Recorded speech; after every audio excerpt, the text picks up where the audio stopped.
There we go. You're back. Are we ready, David? Yeah, go ahead and start, Chair Kupiec. Yes, I'd like to call this meeting of the Montecito Planning Commission for August 4th to order. If we could please, do you have to make the TV announcement first, David? Or I forgot. After the pledge. Yes, let's have our Pledge of Allegiance, please.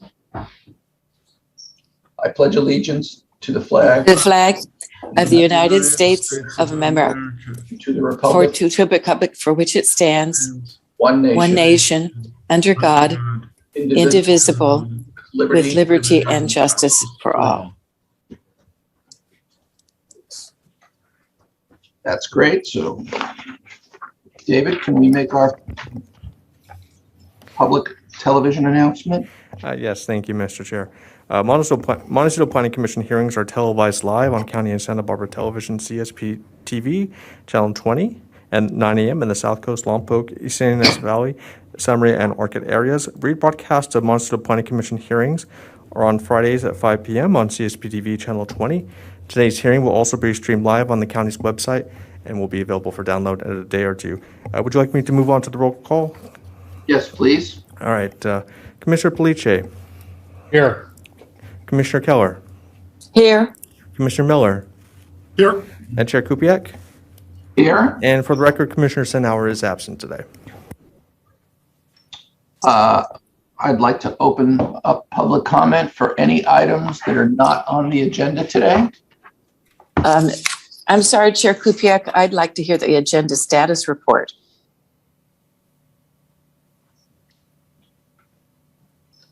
We can do that.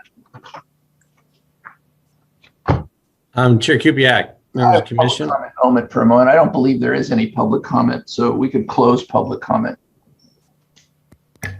Mr. Chair, I just want to confirm that there's no public comment. Can we have an agenda status report? Yeah, we have a lengthy agenda today. We have one item.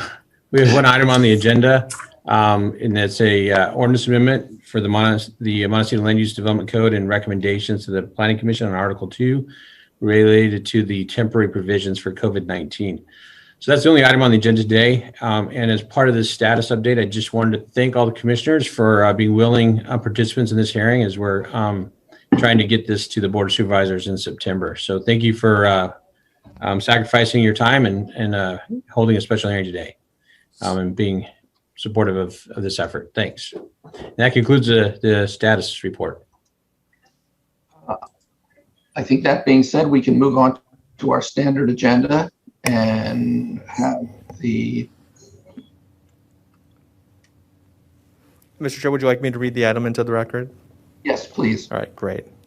The following is a hearing on the request of the County of Santa Barbara Planning and Development Department regarding ordinances, amendments to the Montecito Land Use and Development Code and Article 2 Coastal Zoning Ordinance. The proposed ordinance amendments will extend the expiration of temporary allowances to suspend compliance with certain requirements of approved permits, legal non-conforming uses, and a hardship time extension to accommodate physical distancing due to the COVID-19 virus and or support economic recovery in the county post-COVID-19.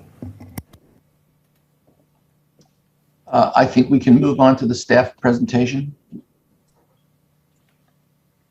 Chair Kupiec, members of the commission, thank you again for being with us or supporting us in this effort for ordinance amendments. I will be doing the presentation. Supervising Planner Tess Harris is in the room to support us with any questions that we have on this. And then also Deputy Director Dan Clement is available as well. And then we also have Jen Richardson with the County Counsel's Office. And I do want to introduce, we've had an intern with us this summer that she's also observing the meeting. So be nice today because she's taking notes. Her name is Lily Mattis, and she's been learning about planning development throughout this summer. So I invited her to attend today to observe the Planning Commission.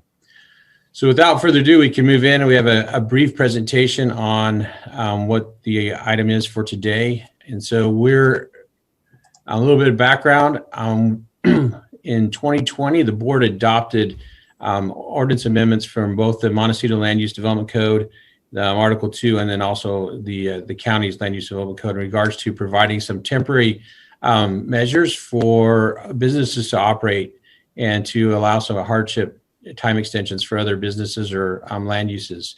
And the purpose for that was to protect public health and limit the spread of COVID-19 to allow businesses to continue to operate during a COVID-19. And that in June 16th, that ordinance was set to expire in December 16th. As we continued through 2020, we went back to the board and through the commissions, and we had changed that expiration date to expire when the Board of Supervisors declares the Santa Barbara County local emergency from COVID-19 is terminated. And we also left that provision in there for unless it's terminated earlier by ordinance. However, as we have seen, as we're coming out of COVID-19, there was a desire that if the board chooses to remove the local emergency, that these provisions would stay in place to allow for continued economic recovery due to the impacts of COVID-19. And so what we're doing today and what we're looking at just some brief history on that is back in January, the California Department of Public Health ended the regional stay-at-home order and the limited stay-at-home order. And then in June 15th is where the governor terminated the executive order that put the stay-at-home orders and blueprint for safer economy in place. So we saw some general transitioning away from the COVID-19 and some of those restrictions that were in place. So as we were looking ahead, the thought was that we wanted to help continue to support economic recovery, as well as keep some of these provisions in place for safety protocols. As we see with, if we're watching the news with the different variants of the COVID occurring and how sometimes it's a little bit unsettling and unclear of what the future is, we thought it'd be better to keep some of these things in place as well as support the economy recovering.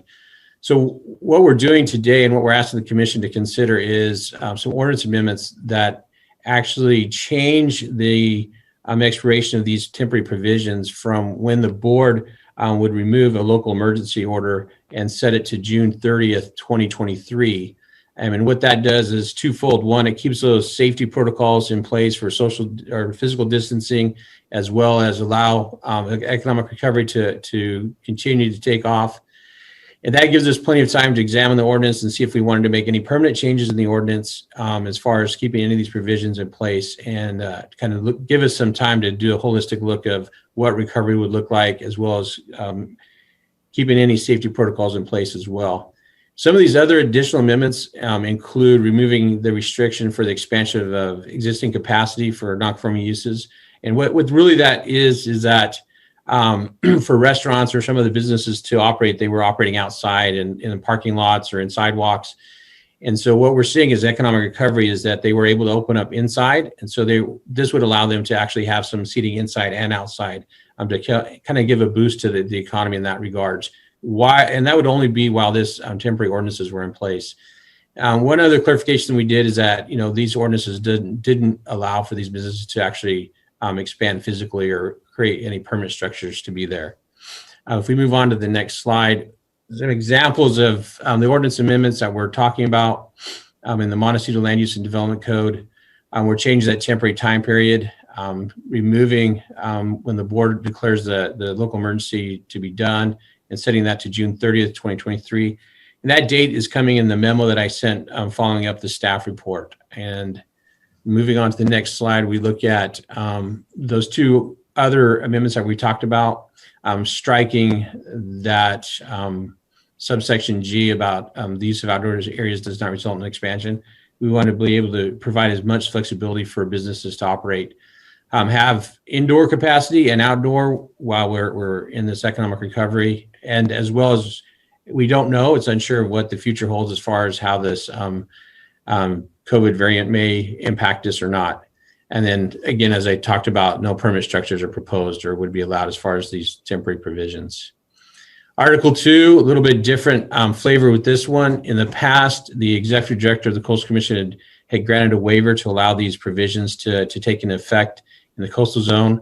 We're still coordinating with the Coastal Commission, so we added this provision in Article 2, which is if the director doesn't execute a waiver, we just follow the typical process with the Coastal Commission when we amend Article 2, which may include a local coastal plan amendment and going through the Coastal Commission process as far as when we update the coastal zoning ordinance. And again, setting the date in the Article 2 to June 30th, 2023 as well. We're also leaving that provision in there is that, we could always come back with another ordinance amendment to shorten that date, but we went out as far as we thought would be feasible or reasonable to be able to take a holistic look at the ordinance and provide economic recovery as much as possible. And then the next slide is, again, Article 2, same changes as far as those areas as far as expanding and then no permanent structures. We still find these ordinance amendments seem consistent with our previous actions, exempt from a CEQA review. And then we also continue to find that these temporary ordinances are inconsistent with the comprehensive plan as well as the applicable ordinances. And then finally, the big conclusion is we do have some recommended actions. And so the Montecito Planning Commission jurisdiction is over the Montecito Land Use and Development Code. So the action today is to provide recommendations to the Board of Supervisors on the Montecito Land Use and Development Code. And then as far as Article 2, to make recommendations to the Planning Commission, which will be occurring later today, on recommending those changes to occur to Article 2. One bit of a twist is in that memo that I submitted last week. For recommended actions, I would request that you would look at the memo for appropriate motion language as that is spelled out. Due to timing, the staff report had a different date in there, so we're actually asking the Montecito Planning Commission to provide us directions to make the changes to the resolution and the ordinances and all the other supporting documents to set the date to June 30th, 2023. And we would be doing those changes or revisions between now and when it goes to the Board of Supervisors. So the Board of Supervisors will have those directions. So we would ask the Planning Commission to use the memo as guidelines as far as making the motion. And that memo is dated July 30th. So any questions? And I do have, as I mentioned, Tess Harris is available and Dan Clement for any questions. So any questions from the commissioners? Yes, I have a question. So I assume that there is a similar process going on with the Lower Village and the city of Santa Barbara.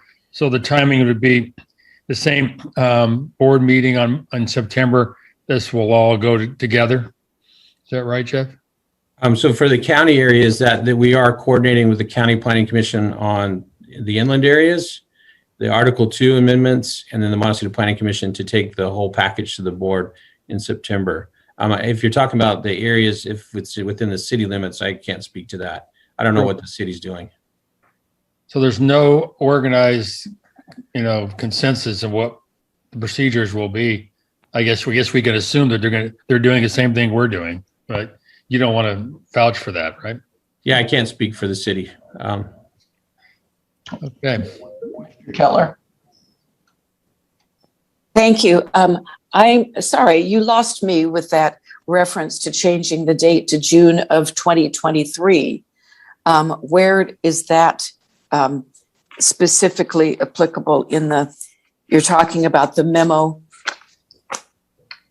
the staff memorandum that you sent out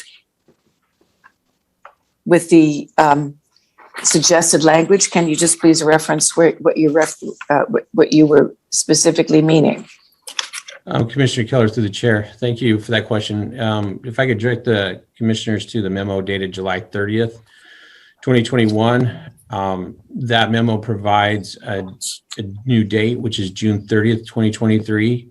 And then the recommended motions under that is to provide direction to staff to revise the resolutions and the ordinances and everything else to the June 30th, 2023 date. I apologize, but I have your staff report, but I don't seem to have a memo dated June 30th. Was that sent out subsequently? We have the memo on the screen. If we could just get that pulled up for a moment. Great, thank you.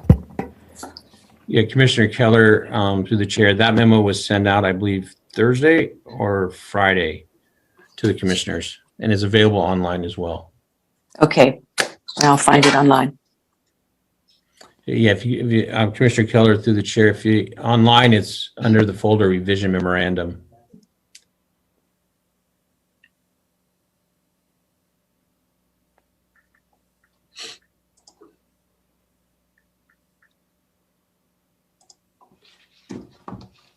And I did have another question, which was, could you please be specific about the exact locations that are under the jurisdiction of the inland ordinance and the Article 2 amendment, so we know specifically what we're talking about? Commissioner Keller, through the chair. So today, the Montecito Planning Commission's action is the areas under the Montecito Community Plan area, which would be also coincides with the Montecito Land Use and Development Code area.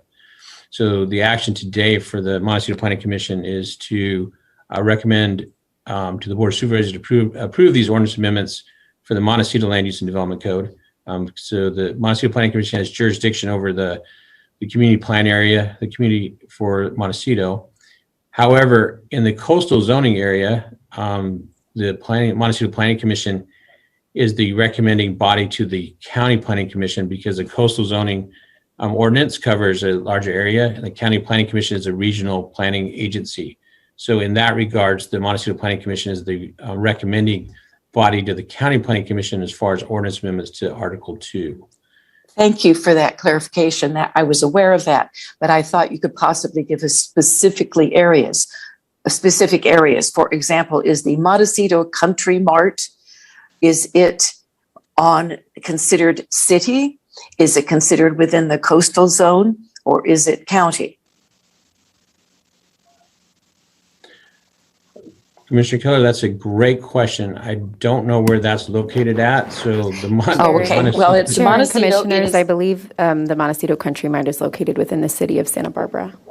So, I mean, because it is on Coast Village Road on one side, but on the other side, it is on Hot Springs. So I didn't know which orientation it was considered. So you believe it is under City of Santa Barbara? Correct? Just to Chair and reiterate, whoever Commissioners. said that? Yes, this is Tess Harris. Yes, I believe the Oh, Montecito hi, Country Tess. Mart and the businesses right in that area are within the city's jurisdiction. Thank you. So we're talking about businesses within the Upper Village area, which is on East Valley Road. And are we also talking about businesses that are connected with the Rosewood Miramar Hotel? Chair and Commissioners, yes, those are both areas of businesses where this ordinance would be in place. The Rosewood Miramar is in the coastal zone, so that would fall under Article 2, which your commission has one of the recommendations would be to make a recommendation for Article 2 as well. Thank you. I just thought it would be helpful for us to visualize exactly what we're talking about, because we have very limited jurisdiction. I also wondered if, because in reading over the provisions which talk about no limitation of additional seating to exceed what it had before, that is being struck out so that restaurants may now expand to a much greater capacity than they may have had in the past. This is the only area that I see there might be problems, because it has been observed in other parts of the county that sometimes these restaurant expansions have a fall over into, impede the entrance and exit from neighboring businesses. And I just feel as though that is something that needs to be addressed. And I don't know if there's anything that we as a commission can suggest that might be carried over to either the County Planning Commission or to the Board of Supervisors in that regard, since it may not specifically affect Montecito. So I'm wondering if we can add a condition such as that may or may not specifically address Montecito, but might be of benefit for other parts of the county.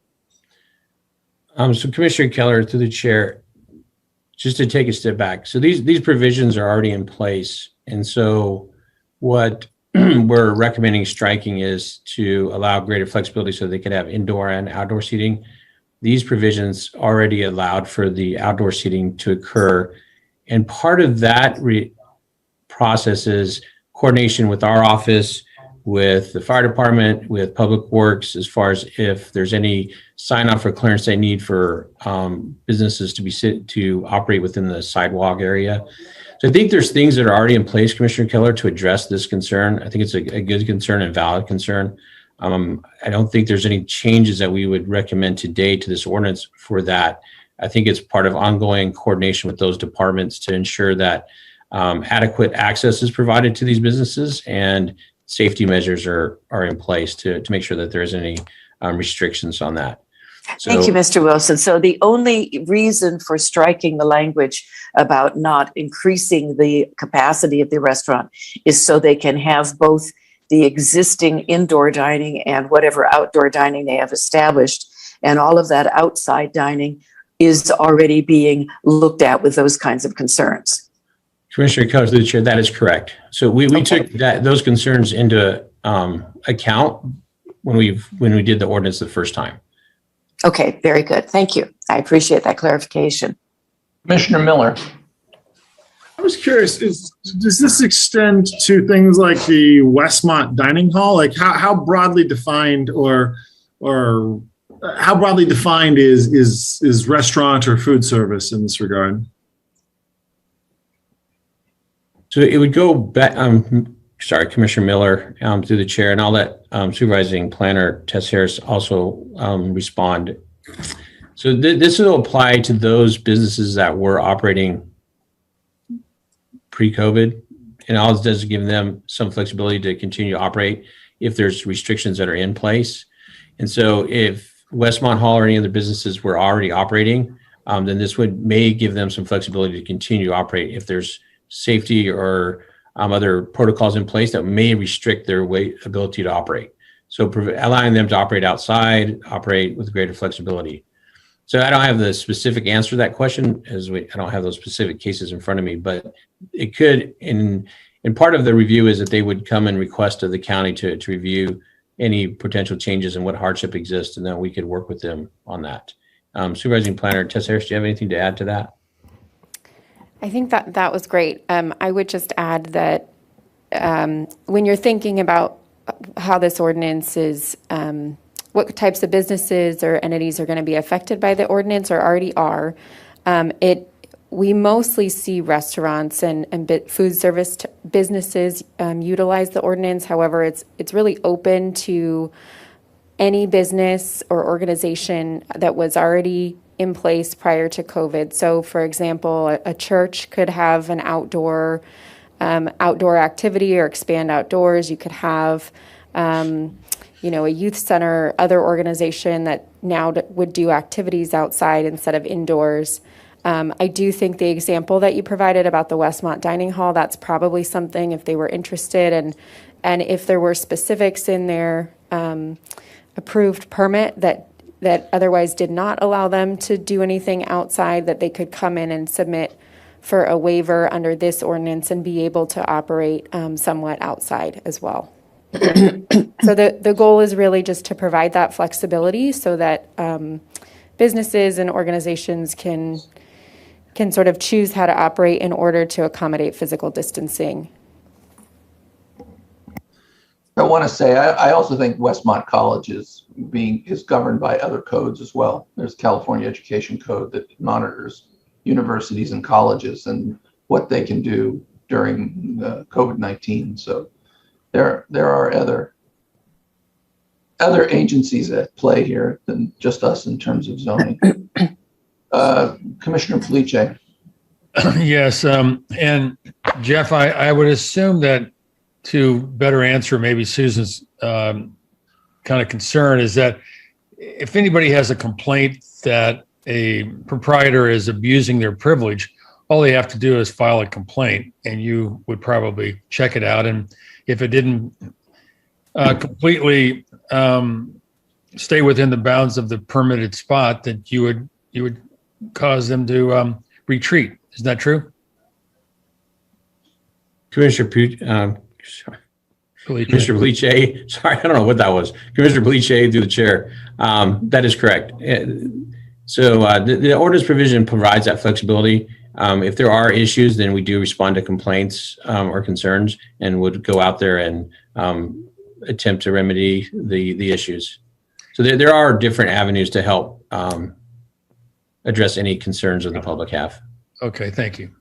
And there is language in the documents that we received to talk about the filing of an application and the application for review, both before and after a restaurant proposes to do an expansion. So I think the county is monitoring the ingress, egress, and issues, related to impact of anybody's expansion before, it's not just that somebody goes out there and does it. There is a process in place that's the language of which is in this document. Commissioner Miller. I'm curious, is the June 2023 date a date that has been derived via some sort of epidemiology, kind of generically CDC, California Department of Health kind of guidance of like where we're going, or is it a time frame of like that seems like a good distance to kick the can down the road in a common sense way, which I wholeheartedly agree with and track the logic. But I'm curious about just kind of the date and the planning date we're using here as to its origin and story. And then as a follow-up question, as someone who has come to appreciate the Santa Barbara climate and greater alfresco dining, is there a thought that this is going to lead to something to perhaps more limited, but a permanent review of the ability to eat outside more?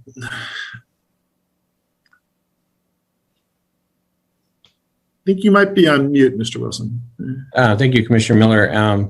Through the chair, we derived a complex formula that is very complicated and difficult to explain is how we got to this date. No, and sorry, I don't mean to make light of it, but so the date corresponds with a couple things, and it isn't related to anything for the CDC and any of those safety protocols. It's really basically an equation we used on the planning side. We were looking at appropriate timeframes for the department and businesses as far as economic recovery. So when we look at that June 30th, 2023 date, it really coincides with the end of a fiscal year. And so that's really how the date came to be, is that, we were looking at, if we wanted to take a holistic approach to planning and making changes permanently in the ordinance, what timeframe would that look like, as opposed to when they could be implemented. And so the direction that we had internal conversations was, hey, let's set a date at the end of a fiscal year. And so it kind of coincides with our long range work program and other business activities. So that's really how the date came to be.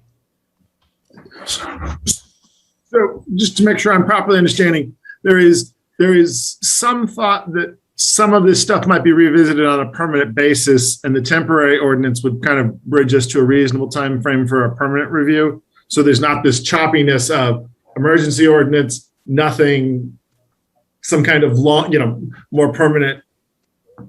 It's a two-step process, not a three-step process. Is that, am I accurately understanding what you're saying? Commissioner Miller, you said it better than I could have. That's correct. We're trying to keep the provisions in place while we took a holistic view so that we weren't having to keep coming back to extend the dates. Okay, great. And there's always an opportunity, if we wanted to shorten the date, we come back and shorten the date. But we put it out far enough in advance to be able to do things internally and keep the provisions in place. That seems eminently sensible. Yeah. Mr. Keller. I was just going to say thank you for mentioning or bringing up the fact that in the applications, there certainly is consideration given to not impeding other businesses. But I have just found that in practice, sometimes when times are busy and restaurants are active, that things get expanded and moved and sidewalks get blocked and entrances get blocked. But as long as there is an open and a clear option for complaints, so these situations could be remedied, that would satisfy my concern. And that was why I wanted to raise that issue, because I have been in a situation where I was sitting somewhere where people couldn't get around me. So thank you for clarifying that. Are we ready to move on to a motion, do you think, Chair? I think we are. I'll let somebody else make the motion. I just thought we should move it along.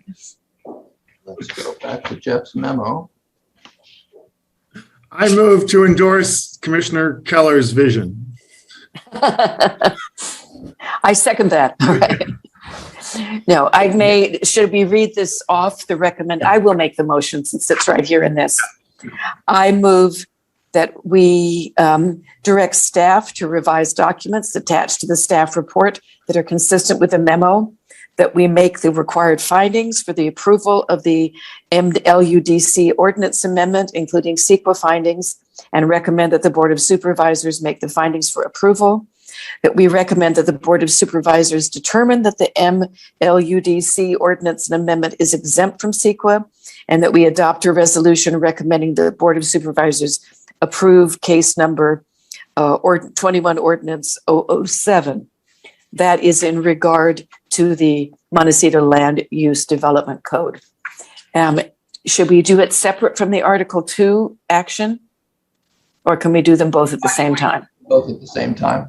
Actually, Commissioner Keller, through the chair, let's take the action separately as we're talking about two ordinances. We could probably do them together, but I think for ease today, let's just do them separately. Fine. So my motion is in regard to the Montecito Land Use Development Code. I will second that. Could we have a roll call vote? Commissioner Police, Yes. Commissioner Keller, Aye. Yes. Commissioner Miller, Yes. Chair Kupiec. Yes. Motion passes 4-0. Okay. And we need a motion for the Article 2 ordinance amendment. Chair Kupiec, I will, if you don't mind, make the following motion regarding Article 2. Direct staff to revise documents attached to the staff report consistent with the memo, make the required findings for approval of the Article 2 ordinance amendment, including CEQA findings, and recommend that the County Planning Commission make the findings, and that the County Planning Commission recommend that the Board of Supervisors make the findings for approval. We recommend that the County Planning Commission recommend that the Board of Supervisors determine that the Article 2 ordinance amendment is exempt from CEQA, and we adopt a resolution recommending that the County Planning Commission recommend that the Board of Supervisors approve case number 21 Ordinance 006. I hear a second. I second. Roll call vote, please. Commissioner Police, Aye. Commissioner Keller, Yes. Commissioner Miller, Yes. Chair Kupiec. Yes. Motion passes 4-0. I have a funny feeling that concludes our business for the day. Mr. Wilson, thank you very much. David, thank you for keeping us on track and organized. Jeff, thank you for all your hard work, and staff for your diligence in putting this package together. And we will see you all in September. And Chair Kupiec, I think we got excited, but we just want to go on the record by saying there wasn't any public comment on this item. No public comment. Yeah. Well, I think we will close the meeting. Thank you all. See you after the summer. Thank you. Thank you again. Thank for you very everyone, much. Thanks all. participating. Okay. Appreciate it. Bye.